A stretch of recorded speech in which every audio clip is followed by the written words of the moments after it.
ভারতের বক্স অফিসে ঝড় তুলেছে রণবীর সিং এর নতুন সিনেমা ধুরন্ধর। সুপারহিটের তকমা, হাউসফুল শো আর দর্শকদের প্রশংসা সবই আছে। এই সিনেমাটি মধ্যপ্রাচ্যের 6টি দেশে সম্পূর্ণ নিষিদ্ধ। কেন এমন সিদ্ধান্ত? রাজনীতি নাকি বিতর্কিত বার্তা? আদিত্য ধর পরিচালিত ধুরন্ধর সিনেমাটিতে রণবীর সিং এর সঙ্গে অভিনয় করেছেন সঞ্জয় দত্ত, অক্ষয় খান্না, অর্জুন রামপাল আর মাধবন সহ বলিউডের এক ঝাঁক শক্তিশালী অভিনেতা। ভারতে সিনেমাটি মুক্তির পরই দারুণ ব্যবসা করে সুপারহিট হিসেবে জায়গা করে নেয়। তবে সমস্যা তৈরি হয় বিদেশি বাজারে, বিশেষ করে উপসাগরীয় অঞ্চল।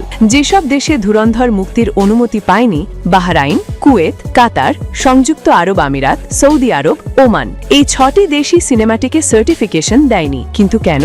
বলিউড লাইফের প্রতিবেদন অনুযায়ী সিনেমাটির রাজনৈতিক থিম এবং পাকিস্তান বিরোধী বার্তা নিয়েই মূল আপত্তি। গল্পে দেখানো হয়েছে পাকিস্তানে পরিচালিত একটি ভারতীয় গোয়েন্দা অভিযান। এর সঙ্গে জড়িয়ে আছে একাধিক সংবেদনশীল ভূ রাজনৈতিক ইস্যু। উপসাগরীয় দেশগুলির কর্তৃপক্ষ মনে করছে এই অঞ্চলে পাকিস্তানের সঙ্গে ঘনিষ্ঠ সম্পর্ক রয়েছে। পাশাপাশি এখানে বসবাস করে দক্ষিণ এশিয়ার বড় প্রবাসী জনগোষ্ঠী।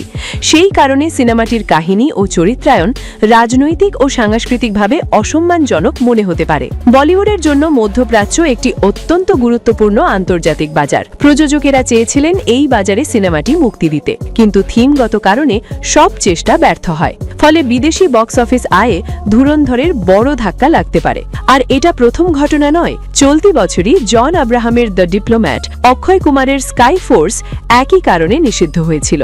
এর আগে ইয়ামি গৌতমের আর্টিকেল 370, সলমান খানের টাইগার 3 কিছু উপসাগরীয় দেশে সেন্সর জটিলতা বা নিষেধাজ্ঞার মুখে পড়ে। এই ঘটনাগুলো আবারও প্রমাণ করে যে রাজনৈতিক থিমের ভারতীয় সিনেমাগুলো আন্তর্জাতিক বাজারে এখনো বড় চ্যালেঞ্জের মুখে। একদিকে দেশীয় দর্শকের উচ্ছ্বাস, অন্যদিকে আন্তর্জাতিক রাজনীতি ও সংবেদনশীলতা। বলিউড কি ভবিষ্যতে এই ভারসাম্য রাখতে পারবে, নাকি এমন নিষেধাজ্ঞা আরও বাড়বে?